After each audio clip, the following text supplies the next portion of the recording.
The current SaveGameService accepts and instantiates game session objects, and game session is a view model.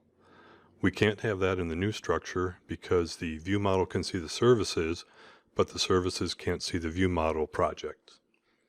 So to solve this, we're going to create a new GameState model class that can be seen in both the view model and the services.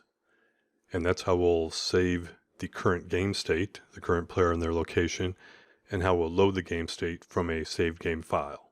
To do this, first in the engine models directory, we'll create this new game state class, which just stores a player, an X coordinate for the location, and the Y coordinate for the current location. Next, we'll go into the engine services SaveGameService class, and we'll get rid of the engine view models, the using engine view models directive that we had up here, and we'll change the SaveGameService to use this game state instead of game session. So what we need to do in the save function is change game session as a parameter to game state, and I changed the parameter name to match game state. And in the load last save or create new function, now we're going to have that return a game state instead of a game session, which means we need to change the return type on line 19. And on line 38, when we instantiate the object to return, we used to instantiate a game session, and now we'll instantiate a game state with the player and the X and Y. And then throughout the class, we used to have game session.x coordinate, game session.y coordinate, and game session.current player. And we need to change all those for the name of that's being used in the JSON. We need to change those to GameState.x coordinate, GameState.y coordinate, and GameState.player. This just gets the name of the property, which is also going to be what's the name of the JSON property. And remember on line 37 to change the comment. The comment used to say create game session object, and now since it's returning game state, it should say create game state object. Step 3 is to go into the main window.xaml.cs file in WPF-UI, and we need to modify the save game function. It used to call on line 186, it called the SaveGameService.save and passed in the game session. Now we need to pass in a game state object that we're going to instantiate with the current player, the X and Y coordinates for the current location from the game session. Then we'll go into WPF-UI's startup.xaml.cs file. Inside the load saved game function, now the load last saved or create new call on line 40 returns a game state instead of a game session. So on 39, we need to change this to game state.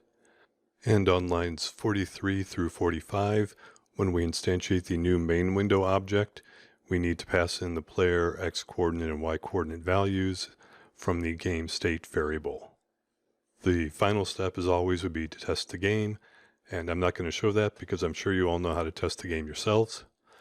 But what I do want to show you is the updated dependency graph from end to end.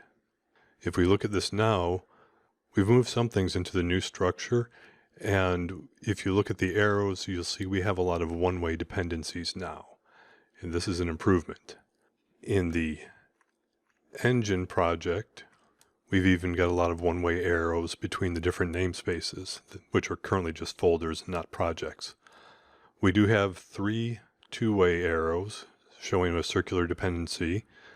One is between engine.services and engine.factories, and this is okay because factories are really, at least in my mind, just a special type of service, and the services and factories classes are all going to end up in SOS/CSRPG.services. They'll be able to see each other, and that's okay. Similar situation with the models and the actions, because the actions are really specialized properties of the models, so those are both going to go into the new SOS/CSRPG.models. I'm okay with that circular dependency, but we do have some things. We've got a two-way arrow between engine.services and engine.models. there are still a few things, a few circular dependencies between the services and the models. So what I did is I went through the engine project and I checked all the classes. And I noticed here in the inventory class, which is in engine models, we have a using directive for engine services, which we know won't work in the new structure. A model cannot see a service. So I went and commented out that line and looked to see where the errors were. In this case, here we have items that are, for the weapons and the consumables, on the inventory. So this tells me this is something we're going to need to move somewhere else. So once I saw this and went through all the classes, that showed me these are the changes we have left. There are some functions here where they can be moved to either an extension method in the proper namespace, or can be moved to soscsrpg.core. For example, this logging service that logs exceptions, I want to move that to the core so any project can log an exception. In the models living entity class, we have some calls to inventory service to add items, remove items, and remove a single item.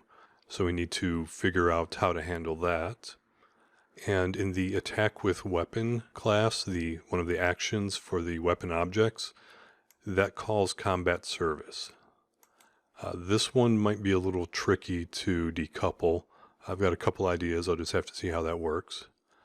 But once we do these 3 sets of changes, that should eliminate all the circular dependencies between the namespaces that we have. And at that point, we can move everything into the new projects, delete the engine project, and we should be good to go and ready to go on with adding new features. If you have any questions about the changes in this lesson, please leave a comment beneath the video or on the support page, and I'll get back to you as soon as possible.